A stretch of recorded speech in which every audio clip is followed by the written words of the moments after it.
What's happening, guys? Happy Wednesday and welcome to the Dynasty WarZone, the People's Dynasty podcast. On today's show, we're going to steal a page out of our fellow podcast book. We're going to play a little Dynasty game. But before we get into that, we do have a guest, but I have to bring in the normal co-host, the man of the hour, and the man with the power, Jerry Sinclair. What's going on, buddy? Nothing, man. Big week. We are creeping towards the draft. I'm sure the Lions will mess up their pick like they always do. In other big news, though, Mama Jerry had her birthday yesterday, if you're listening Tuesday. So happy birthday to Mom. She turned 61, about 3 years older than Randy. No, it's good. Just kidding, buddy. Oh, man, I forgot to send you a gift on behalf of her. That's a big glass to go fuck yourself. But look at us talking this way in front of company. We said we'd get some guests, and this guy is one of the biggest in the Dynasty and rookie space. He's a guy that I've known for a few years now, and one of the genuinely good dudes in the Dynasty and fantasy space, and I'm really proud to see the growth that he's had. He's the head of football over at playerprofiler.com. He's attached to the Breakout Finder, and you can find him on Roto Underworld hosting the Futurecast. He is Mr. Cody Carpentier. You can follow him on Twitter at Carpentier NFL. Cody, welcome back, man. I appreciate you having me on again. It just feels like yesterday that it was a year ago, talking about tight ends and stuff. So appreciate you having me back on. Appreciate the intro, Jerry, Memphis. Appreciate you guys. No, man, it's great. And Cody was one of the good people that we met when we were out in Canton last year. This guy was smoking a cigar. This guy's a man about the football town. No, I won't call him out too much, but I think he was just busy because he was at the combine actually working, right? You were scouting for Player Profiler.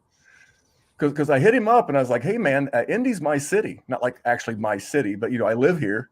And we'll have to catch up for dinner. And by the time he got the message, I think you were back home in your hometown.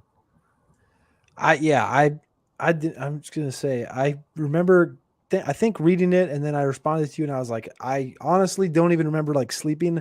I got a whoop strap on. I don't know if you wear that or know what that like from Rogan or whatever, but I don't think I was like sub 10% recovery and sleep that whole week. So I apologize for that, but I definitely will be coming through Indy because I go back to Minnesota all the time. So we're definitely going to hit up, you ever been down to Burn the cigar? It's a Rocky Patel joint. It's a cigar bar down there in Indy. I've been by it. I've not been in. There's a cigar store on the north side of Indy. Jerry, you a cigar guy? I am a cigar guy. I got the humidor right here next to me. All right. When I come through Indy, we'll go down to Burn. I'll get you drinking a cigar there, Memphis. All right. Well, what we're gonna do, we'll actually catch up in Canton this summer at the Fantasy Football Expo in August. So, Cody, no, I'm really excited. So, what's going on at Player Profiler? I know you guys have the Dynasty Deluxe package rolled out. I know you're doing some stuff with. I like to call it the wisdom of crowds, the collective IQ, where you have pooled. I mean, and I've done this before from a Dynasty standpoint for our patrons over at patreon.com/Dynasty WarZone. But you've compiled like the Todd McShay, the Mel Kiper, the Lance Zierlein. Tell the listeners about that and what you've got going on with your work at Player Profiler. Yeah, so we got a lot of stuff going on. I just dropped my 7-round mock draft today. I got a big board top 300 that dropped today. They're both on playerprofiler.com in the article section. Like you said, you can go to Dynasty Deluxe on Player Profiler as well. We got the NFL mock draft index that accumulates 20 mock drafts from around the industry. Like you said, the ESPNs, the NBCs, the PFFs, all that stuff kind of brought into one. We got the rookie ADPs. You can go check that out. And we got the rookie guide that dropped about a month ago. It's getting an update now. It's going for the NFL draft. We got everything covered, rookie, dynasty, the whole works. So, we're just one day at a time grinding. We got the Breakout Finder coming out after the draft. It's a lot of things cooking over here at Player Profiler. And then last thing, your own podcast, the Futurecast. That too, my man. Once a week? Yeah, my man Andy's in the chat right there. He's my co-host on the Futurecast. We do that once a week, guaranteed, sometimes twice a week, depending if we got enough content, enough mock drafts going on. But the Futurecast has been I think we got 15 episodes in so far this year. So we're trying to keep the people kind of up on the deeper guys in Dynasty rookie drafts. I'm going to put Andy's comment on the on the chart because A, it covers Jerry's face, and B, it says Cody was probably lifting when you were in Indianapolis. Now, next time you come through, Indy City Barbell, did you make it? No, I didn't lift once when I was, to be honest with you. I didn't, that's what I'm saying. Like I did, what do you say? Or 2 times a week. God, no. I literally didn't work out when I was in Indy. Sadly, that was, Indy City Barbell was the one I wanted to go to. Never made it. You got to go next year. Save some time. I'll find some time. We'll get off work. We'll go get a lift in. We'll get that cigar and that bourbon. So before we get into our little game, Cody, there's a segment that Jerry and I do every week when we can find it, and we call it "Good People, Bad Tweets." This is where a good person, they get rogue out there on the Angry Bird, and it's Jerry and I's job to rein them in. Let's go. Now, this one was sent to us by one of our patrons. His name's also Randy. It was from Pro Football Talk. I believe that's Michael Fabiano. Is that correct? Florio, I think. Michael Florio. Fabiano's with the NFL Network. The only reason I know is Florio is because he hates on the Vikings so much. Well, this was an interesting tweet, and Cody, I'll give you the honors to go first with your reaction. And Mr. Florio said, "No prospect should attend the draft without an appearance fee. Why be an unpaid prop in a TV show for which the NFL generates significant profit? Most of the kids are brainwashed by the idea of it's an honor. It's an exploitation." What are your thoughts when you hear that, Cody? My instant thoughts when I hear that is, how many people know who Ikem Ekwonu is right now? How many people know who Malik Willis is right now? How many people realistically know who those guys are? Us, because we're in the Dynasty fantasy space. People who listen to talk radio might hear their names, but how many people put the eyes to the actual person or something like that, and they can connect and actually grow that person's personality, right? Like, so you see him meet Roger Goodell, you see him do a little interview, like the red carpet. I completely disagree with that. I mean, sure, I mean, you're going down a rabbit hole there trying to say that these guys should be charging. Like, we're just getting paid for college football. Like, this is elevating, this is putting these players on pedestals where, I don't know if these are fact numbers or not, but like, imagine Malik Willis maybe has 40,000 followers. They throw him on ESPN. He's the #1 overall pick, hypothetically. All of a sudden, he's got 500,000. All of a sudden, he's got all these sponsorship deals. Like, I don't know about that one, Florio. Gerald? I am all for players trying to make money in every facet that they possibly can. That said, bro, get off your high horse. Like, I know what you're trying to do, and you're pandering. It is what it is. I don't know. It's just, like I said, like I get where you're coming from in that. Yeah. They can make money. It's an opportunity for a player to make money. Let me ask you a question. Do you think the ratings go up or down if Malik Willis shows up or not? Do they get one extra rating point if Willis shows up? Everybody's still watching it anyway. Anybody who was going to watch it is going to watch it. Exactly. Do you remember 2 years ago when no one showed up? Literally, no one showed up. Uncle Raj did it from his basement, like I'm doing this podcast right now. Yeah. From like a beat-ass leather recliner. They don't need these kids. It's an opportunity. That's what Florio, who has worked hard to create Pro Football Talk, but does not understand that for these kids, and Jerry said it before we hit the record button, I'm old as fuck. It's fine. It's whatever, Jerry. But for these kids, this is the culmination of 6, 8, 10 years of their lives. They've been doing this since junior high, and in some cases beforehand. Not only should they want to do it, there are people who didn't get invited. Kenny Pickett either didn't get invited or didn't go. And you can say no. You guys remember a guy, his name's Joe Thomas? Yep. He's fishing, wasn't he? Fishing with his father. He was sitting on a rowboat in a fishing boat with his old man catching fish. You have that option too, Mike. But no one needs an appearance fee for the opportunity of, like, obviously some of these guys may have kids or may be married or whatever, but this is one of the most important days of their life. Why wouldn't you want to be on TV and hug Roger Goodell? I don't know. I thought this was a shitty tweet, and I'm glad Randy shared it with us. And yeah, Jerry, that's Good People, Bad Tweets, brought to you by our patron, patreon.com/Dynasty WarZone. I'm not going to spend too much time talking about that because we have a lot to cover. But one thing I've been doing, Jerry, is I've been doing the contractor for the patrons. Did one last week with Mike, brought him on. We covered one of his rosters for about 45 minutes and then shared that show with the rest of the patrons. Now, Jerry, you called me old. Now, luckily, I've got a son that's 14. If you had the Memphis drinking game of mention his 14-year-old son who plays baseball, drink. Now's the time to drink. But whenever I'm coaching these little bastards, and whenever they say something or I say something they don't like, Jerry, they say cap. That's cap. Or if we're doing a game where I have to be the judge and say that was a base hit or not. If they don't agree with me, they say cap.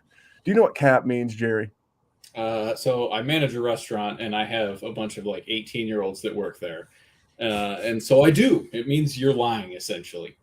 Cody, any other take on the term cap in modern slang? I was going to say bullshitting. You're bullshitting. Yeah, that's what there I thought. you go. Perfect. So we're going to play a game with Cody because we wanted to have a good guest. We wanted to do something interesting. So instead of playing rookie true false or something like that, we're going to ask Cody a series of questions. We'll let Jerry chime in too. And Cody is going to tell us whether my question is going to be cap, which is bullshit, or it's a fact, as in he thinks that's going to happen. Cody, as our guest and our rookie expert, are you ready to play cap or fact about rookies? Let's do it. Let's do it indeed, sir. All right, first question, quarterback question. Desmond Ridder will be a better dynasty quarterback at what? Now I got to preface at where he'll be taken in Superflex drafts. He'll be a better dynasty QB at value than Malik Willis. Is that statement cap or is that statement fact? I'm going to say cap because I think Malik ends up in a good landing spot. Ridder, I feel good about being somewhere where he's going to get the opportunity year one because I think NFL teams are going to see that in him more so than a Malik who could possibly take 6 to 16 games. I'm going to say cap. I think Malik's arm talent, and though Ridder has rushing ability, I think Malik's outweighs that. All right, Jerry, what do you think? I think I'm with him, but I just want to follow up with Cody. So what are your thoughts on Ridder as a whole? We invite you on because I got to pick your brain, and I'm lazy. I like to steal our guests' ideas because I am, like I said, I'm lazy. So what are your thoughts as a whole about it? No cap on the lazy, by the way. Zero cap on Jerry. That's why I bring a pen because I'm gonna write everything down you say. So we got him at number 2 right now. Obviously, the 4.5 40 helps. The thing about this whole class is when we run comps on Player Profile, we have comps for every player. Obviously, Andy Dalton spits out in the top 10 close comparables with literally all these quarterbacks, which is completely just tells you the level of talent in this class. Especially if you dive into that whole realm where it's comparing to last year and all those things. But I think Malik Willis is a clear tier ahead of himself. Ridder's right there, I think, close with Corral. Ridder, the 4.5 rushing ability. What he did at Cincinnati was pretty clear. 44 career wins, over 10,000 passing yards. It speaks for itself as far as him being a winner. 210 pounds. He's working with Jordan Palmer right now, who worked with Josh Allen, worked with Joe Burrow, and kind of helped progress these guys. Also, Carson Strong's working with him. So I'm confident that Ridder can get somewhere and play. Alex Smith as kind of like that ceiling for him with a little better rushing. The problem I have with him is just his middle of the field accuracy, his deep arm. He tends to, and I keep comparing it to like Russell Wilson's moon ball, where you always see, Russ drops out, he drops it 70 yards downfield. Well, Ridder does that, except you have to pull it back 10, 15 miles an hour velocity wise. His arm strength just is not there. And that's kind of like why I said before, I obviously take Willis in that last question because the arm strength is just clearly different between these two guys.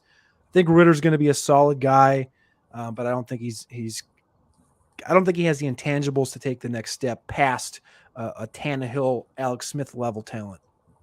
All right, and I got one follow-up. What's the earliest you're going to take Malik Willis in your rookie Superflex draft? 1-0 what? 2. Really? Okay. So you're taking him ahead of Kenneth Walker. Kenneth Walker, yeah. I don't think I can put him ahead of Hall unless I mean, if you want to play the game where you say, Hall goes to Dallas and he has to sit behind Zeke or something like that, then I'm probably going to take Willis. But there's very few, very, very, very few situations where I would take Willis ahead of Hall. But Willis, I would take ahead of Walker in certain situations. All right.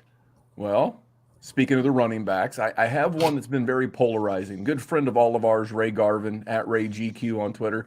he's been talking about this man a little bit, and you're the man with the mock draft. So you've seen where the NFL and mock drafters are projecting this guy. But Isaiah Spiller will get day 2, which is Friday, second or third round NFL draft capital, and will ultimately skyrocket up dynasty draft boards. Cap or fact? That's a fact. Aha, I knew it. That's a fact. It's happening. I just dropped my mock 7 rounds, and I talked about it with Ray on Monday on Wake Up with Ray G, and he opened my mock and read through it as like he had never looked at it before, and we were talking about it. He scrolls down, pick 60. That's when I have the first running back coming off the board. Isaiah Spiller, pick 60 to Tampa. I have him as the first running back off the board, and Ray, who you talked about, is a big Spiller fan, about fell out of his chair. He's like, you've been talking about Hall, Walker, and pretty much I laid it out to him as doesn't matter. The NFL values guys differently. You look at what Tampa Bay has done over the years. They have Fournette. They just brought him back for 2 or 3 years. That contract can be 1 year if they want it to be. They got Keyshawn Vaughn there. They got Gio Bernard. Who fits in that realm? They spent the second-round draft pick on Ronald Jones years ago. Ronald Jones is gone. Ronald Jones was a sub-athlete that they spent second-round draft capital on. Like I was saying, Spiller is that receiving back. Fournette is good at receiving back, but like they could upgrade, right? They got Gio. Keyshawn Vaughn, we saw him, struggle year 1, had some flashes, but Isaiah Spiller, like Tampa Bay, I think is a really, really sneaky running back spot. And Isaiah Spiller being the first guy off the board wouldn't surprise me. I also talked about Zamir White being one of the first guys off the board wouldn't surprise me. The NFL values these guys a little bit differently than I think we do. I just listened to some GMs talk on the Athletic Pod the other day, and this guy valued, this is a former Jaguars and Saints general manager, and he valued Zamir and James Cook over Breece Hall and Kenneth Walker, which I think is completely like what? But that's what I'm saying. Like these NFL guys looked at things differently. We've been looking at this for 4 months, and we're like Breece Hall, Kenneth Walker. We were surprised when Clyde didn't go off, when Clyde went off the board first, and Jonathan Taylor was the third running back off the board, right? Sure. We've seen this year after Bishop Sankey was a second-round draft pick. Like, we've seen these things happen. I'm not saying Spiller's going to be great by any means, but it wouldn't surprise me if he was the first guy off the board. And I think depending on where he lands in a landing spot, I think this is a guy in a one QB league. So obviously that would push Malik Willis down. I think if he gets that especially second round NFL draft capital, I think he could wind up being the 103 in this class in a 1 QB. I think it would go somewhere Hall, Walker, Spiller. And so last week, Jerry and I did our rookie red flags edition. And my rookie with red flags that I'm ignoring the red flags on and going to draft anyway was Isaiah Spiller. So this makes me feel good, Jerry. You have any questions about Spiller before we move on? No, I mean, I think 103 is probably a little bit of a reach, but there will definitely be some hype for absolutely sure because everybody's nipples get super hard about running backs. And if he gets the draft capital, it's going to happen. So I just want to, where do you think he could go in rookie drafts, Cody? Let's say he ends up in some place like Tampa Bay or someplace that's conducive to him scoring a lot of points. So over the last few weeks, talked to Alex Dunlap and from Roster Watch. He did a draft, not a mock. He did a draft it was last week. It was actually a real draft with industry people in and all this stuff. Spiller fell to him at 205, and we actually had the conversation between Damian Pierce and Isaiah Spiller. And I was like, I get the Pierce thing, but you can't do that. Like 205 is the best value you're probably ever going to get from Isaiah Spiller, especially now. In our mocks, we had him going anywhere between 110 and 206. If he goes first running back off the board, he's jumping into the top 8. I think right now the cutoff is about 8, where you really want to be in these drafts. Yeah. And Isaiah Spiller jumps into that top 8, in my opinion, ahead of some of these receivers, if he's the first guy off the board or if he goes to a peachy landing spot. I don't know, like a Houston, even Tampa. I guess Tampa's not a bad spot, to be honest with you, because he's still 20 years old. He'll be 21 when the season kicks off, and hypothetically, that would give him, the next 4 years as the Tampa Bay lead back if they move on from Fournette. So I don't know if I could do 103. Right. I think that the 3, 4, 5. I think you can still make arguments for all these receivers depending on where they land and all that stuff. So 6, 7. I think you start having that conversation if he's the first guy off the board or if he's in a peachy landing spot. All right. Well, let's move on to Mr. Breece Hall. You mentioned him right there. So Breece Hall can lose his spot as the consensus 101 in all draft formats if he's drafted to a bad landing spot like Jacksonville or the Jets, or as it came out today as we're recording this, that the Washington Commanders, almost said football team, which I guess is better than Redskins, but the Washington Commanders had him in for a visit as well. So if Hall were to land in a Jacksonville with ETN and I guess James Robinson's still there, or the Jets or the Commanders, could he lose his spot as the 101 for you? Oh, I'm sorry. Is that cap or is that fact? This was a tough one when I read it the first time. I was like, God, that makes me want to just throw up. Like that would just make this whole rookie process terrible for fantasy. At Jacksonville, I can't even. I would say fact. If he goes to Jacksonville, if he goes to the Jets, it's going to take a hit on him because of Michael Carter's presence as a receiver, and as the weapons that are in New York. As weird as it sounds, yeah, I think there would be a lot of conversations about Kenneth Walker being that guy or one of these receivers, because we know like the receiver talent. There's no clear alpha, in my opinion, like there was a Jamar Chase last year, or in years past. I think a London or a Wilson could make that case for being the number one pick if they landed somewhere. So yeah, it definitely wouldn't be consensus. So I'm going to say that's a fact. Jerry, what are your thoughts if Brees were to go and that would be a bummer because I made a big trade with you to get the 101 in the league for you to potentially draft Brees Hall, and it's a super flex tight end premium. So would you be equally bummed out? Yeah, I mean, it's possible, but like, what is the likelihood? I would say, are there many situations? Would you say, Cody, that it's possible? Because it seems like we're talking a very minute chance. Yeah, I don't think if Jacksonville does that, they should just pack that whole franchise up and ship it overseas, because it was just no. The Jets thing, I actually have Kenneth Walker going there because I think he actually fits in that offense better than a Brees does, because obviously the receiving prowess isn't quite there with Kenneth, as people say he can do it. But I think the pairing of Walker with Carter is actually nice in comparison to like Hall, where Hall is looked at as a 3-down back. Like I said before, like I brought up Dallas. Like if he goes to Dallas, like those are those random situations that's like where Dallas, Philadelphia, like those are two situations at running back that I think could nuke some things in these fantasy drafts, because I think Philadelphia and Dallas could both bring in a running back at some point in these drafts. And depending on how they feel or when or who they do it to, like I don't think the odds of one of these top guys going there is, Of course. Yeah, and that would make an already lean rookie draft class even leaner. If we were to lose the guy, like if he lands in Atlanta, I still tend to think that Atlanta is the best spot for a rookie. Maybe Seattle. I know they brought Penny back. Houston. They got a whole. I don't understand what these teams are doing. Sorry to cut you off, but like, no, you're good. Even Houston, like the process of how to go at the running back position makes sense. Bring in Marlon Mack, bring in Freeman, just keep Burkhead. They paid Burkhead way too much money, but that process is right. Obviously, San Francisco with Elijah Mitchell, like going after those late round guys, that's the process. And then if they double down and take a running back like a Brees or Kenneth, I would just be, I don't know. But like you said, there's very few spots. Like the Atlanta one is like, to me, I think the clear cut best possible spot. I would agree. I'm hoping Atlanta can get him in round 2. They have a couple of second round picks. They have their own and they have Tennessee's. So hopefully one of these running backs slides in there. But I'm going to move over to the wide receiver position. I'm going to talk about the Ohio State teammates. So Garrett Wilson will have a better fantasy career than Chris Olave. Is that fact or is that cap? This is a really tough one for me. I tend to say fact.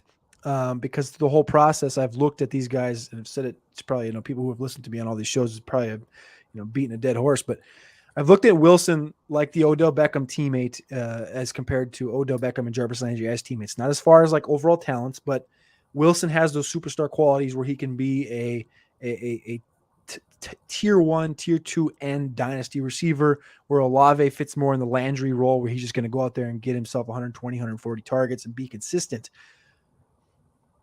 So I guess it would be cap, because Chris Olave, if he's out there getting 120, 140 targets, that's going to be more consistently more helpful to you over the long run in fantasy than a Garrett Wilson who has superstar qualities, but I think still has some bust risk. All right, Jerry, you have anything? I have some follow-up questions for Mr. No, Cody. have at it. Okay, so I'm not a big fan of comps because I don't hate comps, but my problem with comps is everybody always wants to go to like the high end. John Bauer from Dynasty Theory, he posted the other day about comps, and I'm like, well, yeah, everybody goes to best case scenario. No one ever says, hey, this guy reminds me of Bishop Sankey. No one does that, right? It's always, he reminds me of Zeke Elliott, or he reminds me of Ray Lewis, or something like that. But when I see Chris Olave, I see a little bit bigger version or a similar version of a T.Y. Hilton, a guy who's got that burner speed, but a guy who's a pretty good route runner. Because usually, at least coming in the draft, usually you get one or the other. You're really super fast or you're a really good route runner. But I feel like Olave's both. Does my comp of T.Y. Hilton, is that fair? Size-wise, skills-wise? I think it's fair. I think Chris Olave is a route running savant. I think he's number one, number two as far as route running goes in this entire class. Our comp, we have 10 close comparables. The comp we gave him was Stephon Diggs. Closer comps that also mirror your T.Y. Hilton one. KJ Hamler, Ted Ginn were in the top 5.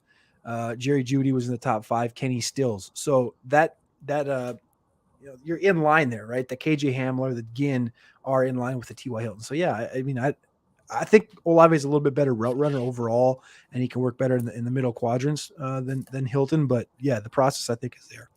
Yeah, similar height, similar weight, similar speed.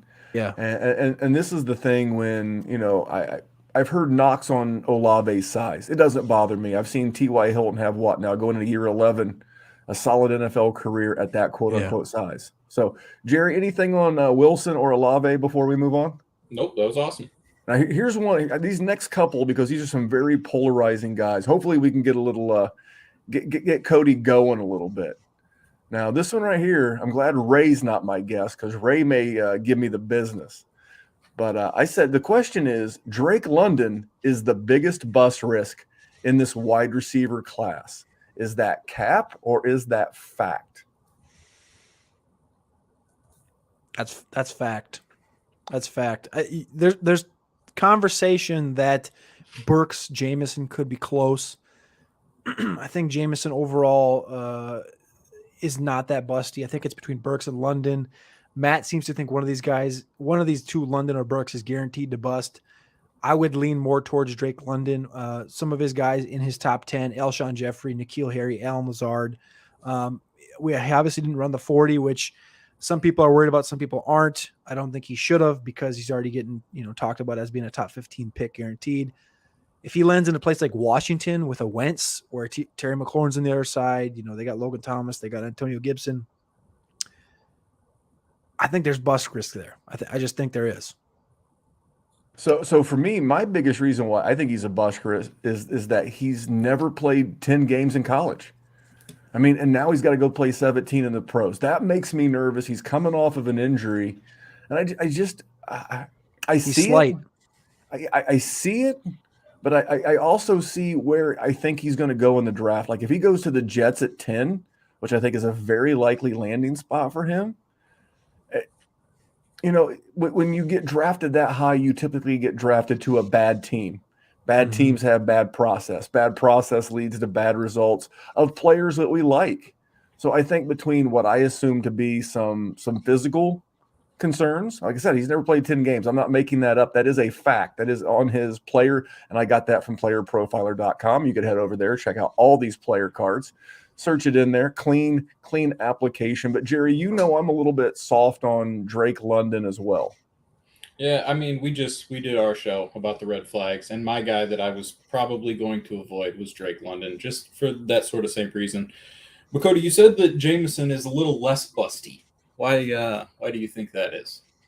So I think overall he's a better talent. I think as far as what he can do on the field and what he translates to the NFL in comparison to a Drake London, where Drake London, yes, he can work in the slot, but you're pointing guys to like Michael Thomas, Devontae Adams, Michael Pittman. That's where guys want to look and be like, this is what this guy can do.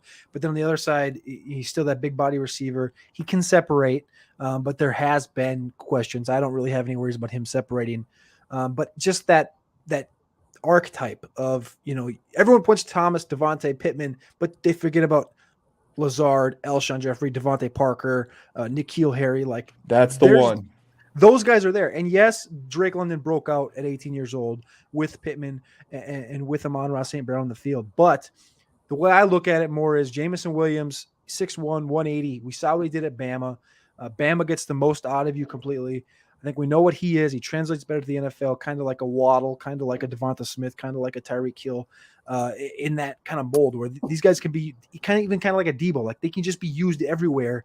And that's kind of where the NFL is going towards. That's why I'm less worried about Jameson than I am about Drake.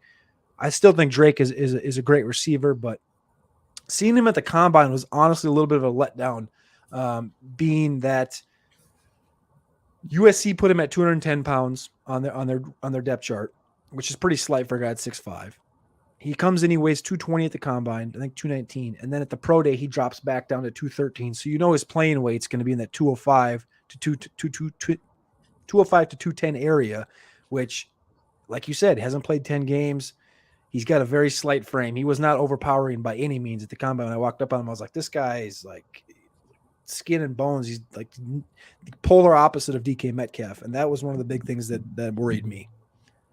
Yeah, it just feel like, you mentioned N'Keal Harry. So one of my favorite podcasts that I listen to that's not Dynasty or fantasy related is the 3 and Out podcast with John Middlecoff.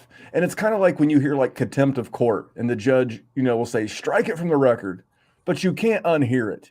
When he mentioned N'Keal Harry as a comp, and he did say that he's a better separator than Harry, I just don't think that style wins. I mean, you said it very well. That's not what the NFL does as much anymore. You want those volume guys. You want those Stephon Diggs, those Deontay Johnsons, those guys that are Jalen Waddle. We'll see how his volume translates with Tyreek Hill there. But you want those guys getting all that volume, and that would be my concern. But I want to go to another wide receiver. Then I actually have 2 more. But my next question is Treylon Burks. So Treylon Burks will fall down NFL draft boards and will do the same in rookie drafts. Is that cap or is that fact? That's cap, because if he falls down rookie boards, he's not going out of round 1. If he goes down the draft, that means he's going to end up in a better spot. I think where you start looking at him coming off the board is you start looking at 18 spot, I think, to the Eagles is where you start looking at Burks going off the board. So you got 18 to the Eagles. They're missing an alpha. I think Burks can be that alpha. You keep going down there. Patriots are still a conversation. Like, it's still a possibility there. Packers have a couple picks. Chiefs have a couple picks. Cardinals could use a receiver. Cowboys could use a receiver.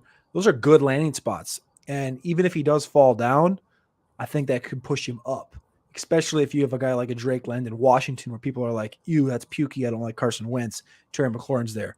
Garrett Wilson's going to the New York Jets. Guess what? I like Elijah Moore. Guess what? I like Michael Carter, and Kenneth Walker's now there. So then, you can start talking yourself into things like that, where Burks stays number 1. And we started out the process with Burks as the number one receiver in fantasy. I think there's still a great possibility that he ends up being that number 1 guy after the draft, depending on, like you said, if he falls, it could actually help him. That makes a lot of sense, and I hadn't thought about it in that frame of mind, because you're right.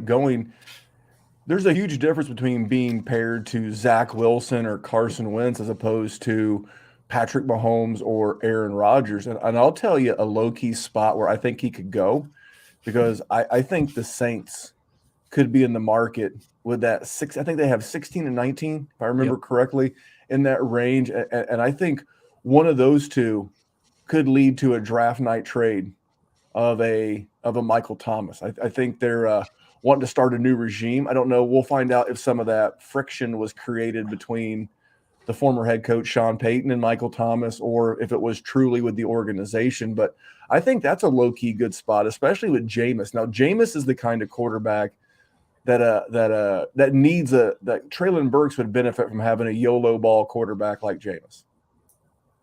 I think that's a great fit too. And we talked about before Drake London having those N'Keal Harry type body type comps in there.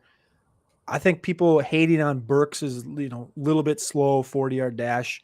You look at the GPS numbers, there's not really that big of a worry about it. Reminds you of a couple of years ago when N'Keal Harry and A.J. Brown came out, right? N'Keal Harry was looked at as kind of that top guy, and it actually ended up being A.J. Brown.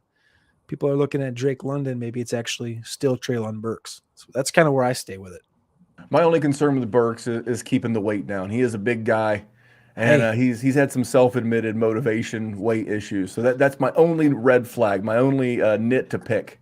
He loves him some pork. Hey, man, who doesn't? Ham is good. All right, one more wide receiver question, then we'll wrap it up with a tight end question. Because, yes, there are tight ends in this rookie draft, believe it or not. Skye Moore, a name that you're probably very familiar with, getting a lot of love. I think – so here's my question. He will be drafted in the top 50 overall. So he'll go in the top 50 selections and will have a better fantasy career than most of this wide receiver class. Is that cap or is that fact?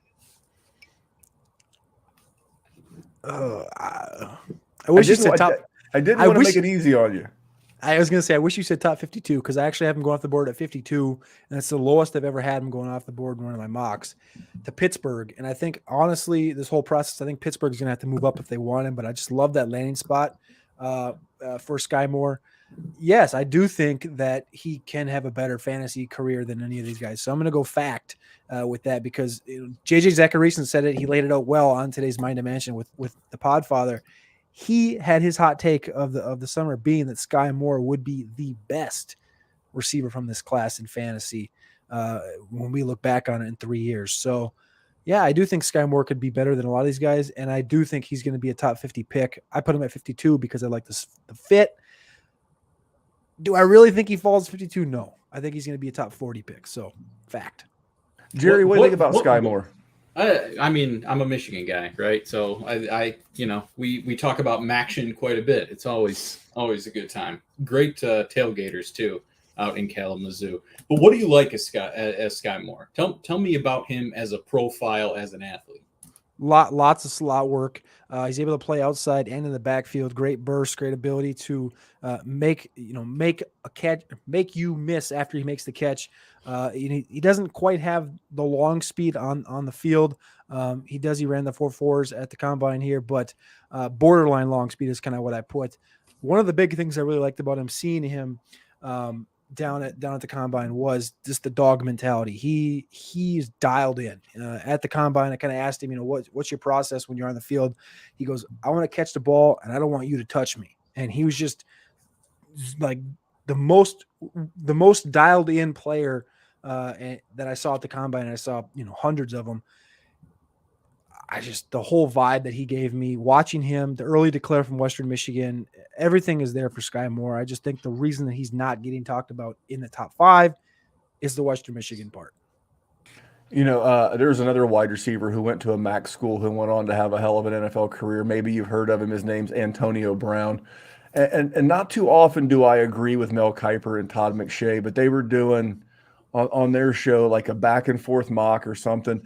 And I think it was Kiper who had Skye Moore going like 42 or 44, whatever the Colts are drafting there, which at first I didn't think made a whole lot of sense given their need at quarterback. But this past weekend, once the Colts signed Stephon Gilmore at the cornerback position and McLeod at the safety position, I was like, yeah, they still need a left tackle, but this kind of makes sense. You got to give him, and he would be a nice compliment to what Michael Pittman does. You get to learn for a year, maybe with T.Y. Hilton as a mentor.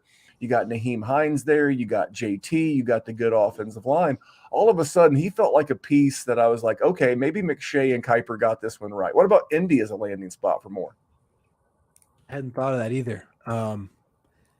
But yeah, when we talked to Ballard at the combine as well, we brought up Campbell, Doolin, and Strawn, and he basically said, yeah, Pascal's gone. I think he went to Philly. Like, they need somebody to step up, and if he's tired of Ty being in and out of the lineup, Paris Campbell not being able to stay on the field, which he sounded like he was pretty annoyed by that at the combine. You got Pittman there. You got to bring somebody else in. So I hadn't thought about that Skye Moore one, but I do like that. It kind of feels like, if you want to compete, I'm sorry, in the AFC, it feels like it's an arms race. On the arms of quarterbacks throwing to wide receivers. We saw what the Raiders did. We saw what, we've seen what the Chargers have done. I think everybody's adding more and more pieces. And as good as the Colts defense is, adding Stephon Gilmore to DeForest Buckner and Leonard, and that's a really good defense. But you win with offense. That's the way that the game's played. So I loved that pick. And as a Colts fan, I was like, it's a very anti-Ballard pick, but I would love it. I would absolutely love a second-round wide receiver. And then the last one, we do have one tight end question. Trey McBride is being overlooked in dynasty circles, as I've not heard a lot from anybody, even the most refined websites like playerprofiler.com. I've not heard a lot on podcasts, and outside of like McShay and Zerline and those guys, they've talked about what a dog McBride is. But Trey McBride is being overlooked in dynasty circles and will ultimately be a steal in tight end premium dynasty leagues. I think so because everyone's writing it off because they had the recency bias with Pitts, and they're like, oh, this tight end class sucks. Get out of here with this.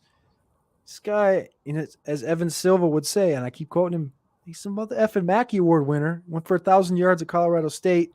We've seen the receivers that have come out of Colorado State: Gallup, Preston Williams, Olabisi Johnson, Warren Jackson. There's been a bevy of them year after year after year, and now it's a tight end. And he just happened to, post some of the stupidest numbers ever: 98th percentile college dominator, 4.56 at his pro day, best comparable to Heath Miller on playerprofiler.com. He is 245. We hoped he was going to come in at 255. Didn't. I looked at him as like a Hawkinson Goddard type. He's not as good in the yak department as those guys. But I think McBride's going to be a value. He's going off like to the mid to late part of the second round, whereas a year ago you're talking about Pitts going off like in the first 5 picks in tight end premium. I think he's going to be a value. I think looking at Tennessee needs a tight end. Tampa Bay possibly needs a tight end. Both those offenses use tight end. I 100% think that is a fact. And again, think about the Colts. They didn't. Jack Doyle retires. They do have Kylan Granson? Kylan Granson, yeah. Out of SMU. I'm hoping, because I've got a bunch of dirt cheap, tight end shares of him in a lot of my leagues. I was touting him as a taxi stash this time last year. But again, this is the kind of guy that if he goes to the right situation, I think he should be getting at least Pat Freiermuth love. Yeah, I think so. I also think the overall tight end group is getting overlooked, right? So like Ruckert, McBride should be in that conversation as at least up into the 201 spot, 202 spot, in my opinion, right? So in tight end premium, probably take Skye Moore over him. But like that 202, 203 area, I think is very reasonable. Dulcich, he has big playability. I think he needs a little bit of refinement, but he's great. Calcaterra, back at Oklahoma, he was looked at as being just a beast, and he's came back full circle after going through his injuries.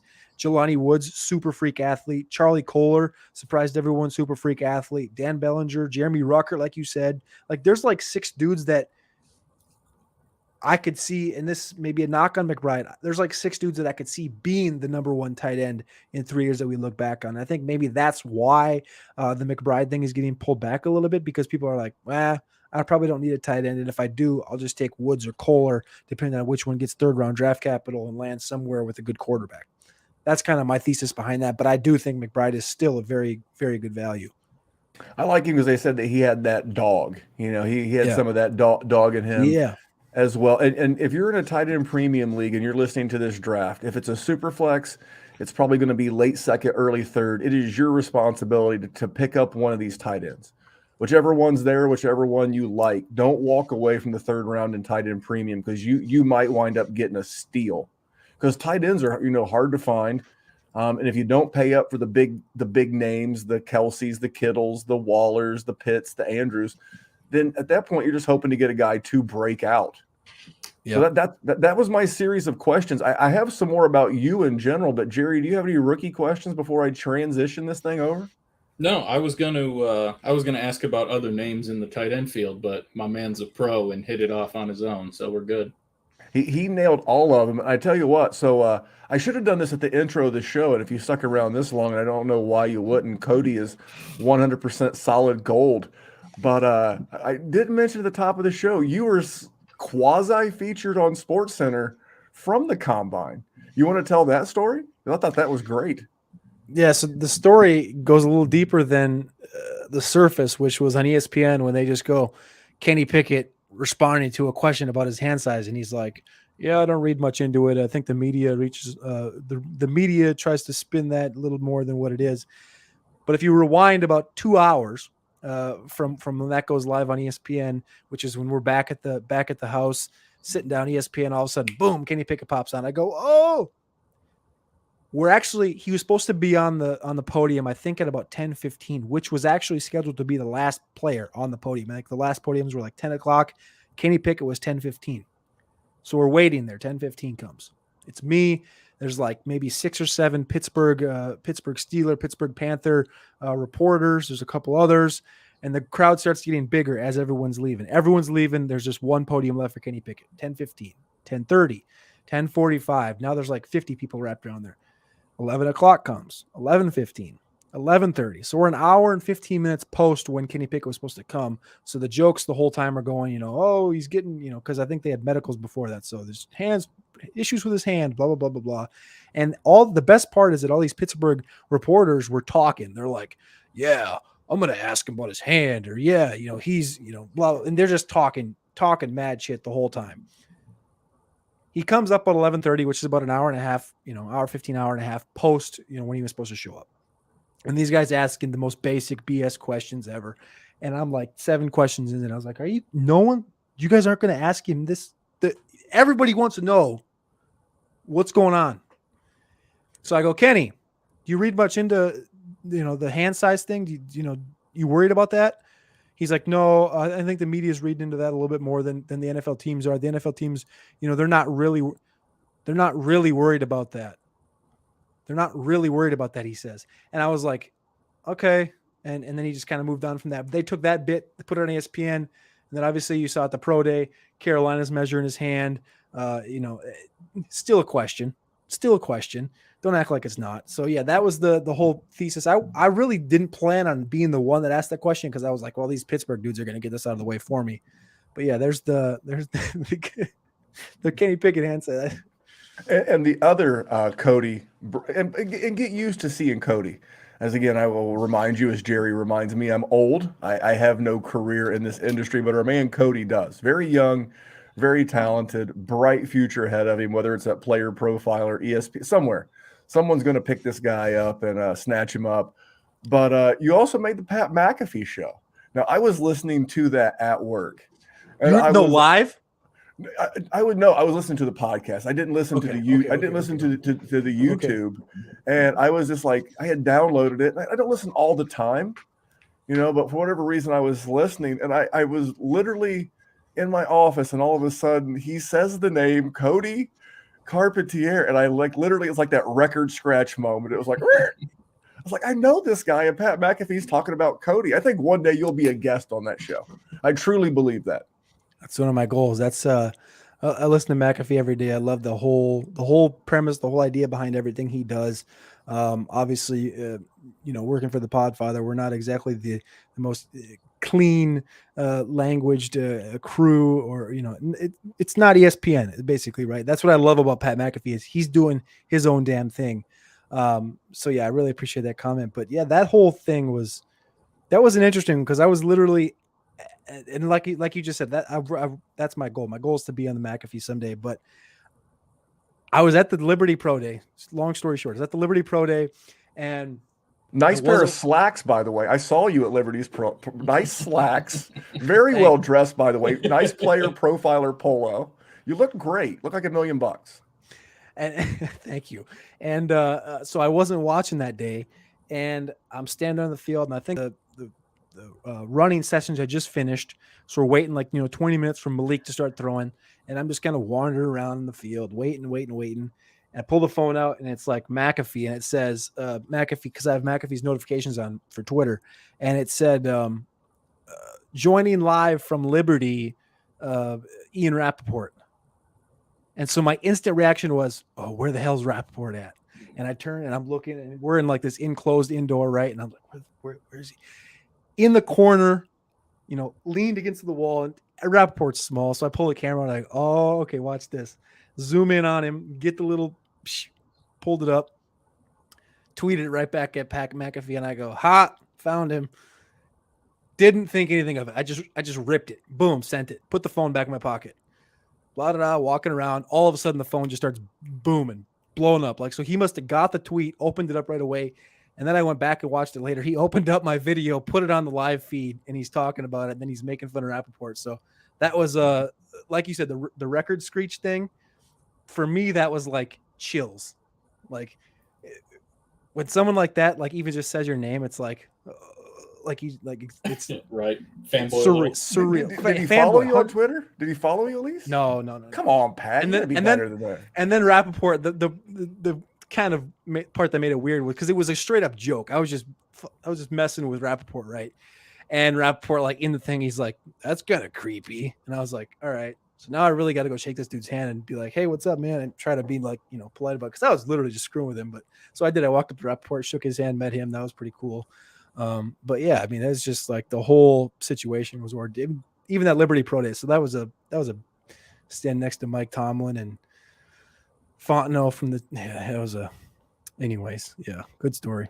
It's really cool to see you blowing up, because I know this is your dream, and I know you have the talent to do it, and it was really rad to see you out there doing it. But I know you're heading to Vegas next week. You and some of the guys from PP heading out there, going to do some. Yeah.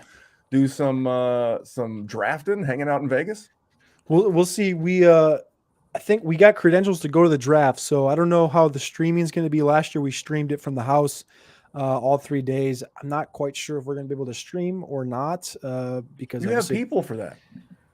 See, that's how this works. See, you guys need to put the rest of the team on. They take care of the stream from wherever they take the stream in, kind of like we're doing now. I sent you a link, you hopped in our stream. You guys have the guys run that. You guys are live from the red carpet. You guys are live from the event. Hey, we're going to bring in Matt. And you just pop into their feed. See, you have some of the other player profiler crew. They're hosting the live chat for you guys. And when they make a polarizing pick that applies to fantasy content, in which you guys do, hey, we're going to bring in Matt and Cody real quick for a live reaction to the pick of Breece Hall at da.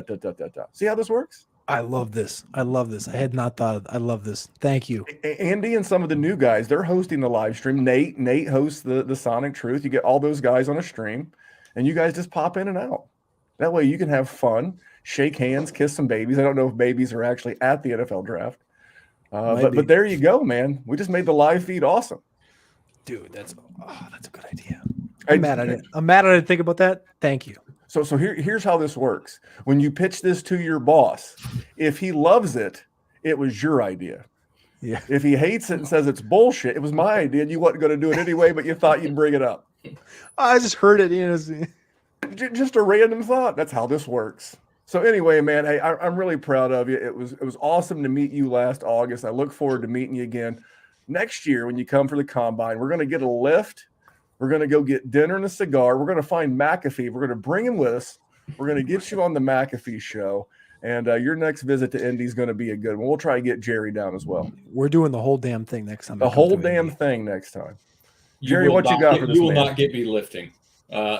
Cody's built like a brick shit house. That's true. Randy's a brick shit house too. And I'm just look at this guy. I mean, if you're watching on YouTube, the scrawniest guy in the world, I'm going to be emasculated immediately. The best look. I will fuck with the cigars, though. I'll say the best look was when we got to Canton last year on Friday, and Jerry's like, "So what are we doing?" I'm like, "I'm going to go hit a quick lift." It was like Jerry was like, "Are you for real? Is that what He's you like- do?" I was like, I'm gonna go find Hardee's. What are you talking about? Yeah, like this is what we do. We get a quick lift in. You run the rack in the hotel gym. You only got up to 50s. You got a shitty cable stack. You know, but sometimes you got to make chicken salad out of chicken shit, right, Cody? Yeah, exactly. That's a good one to go out on. Listen, was a man, good this one. is my guy. This is Cody Carpentier of Roto Underworld, player profiler. And more importantly, you hear how smart this man is. Go to your podcast queue. Go to the Future Cast. It drops once a week. I think it's what, Monday, Tuesday? Wednesday Wednesday. pod, or live Wednesday. Pod comes out usually like Friday. There you go. It's one of my favorites because that's how I educate myself about rookies. You can follow him at Carpentier at Carpentier NFL on Twitter. Find him everywhere. Cody, man, thanks for coming back and hanging out with us. Appreciate you guys as always. Again, when I come through Indianapolis, we're doing the damn thing. Jerry, appreciate you as well. Yes, I just, again, last year, awesome show. This year, appreciate it again. This is just a good conversation. Love the whole premise behind it. So thank you. No problem. We're gonna go out with my new favorite, the Crip Mac on Hood.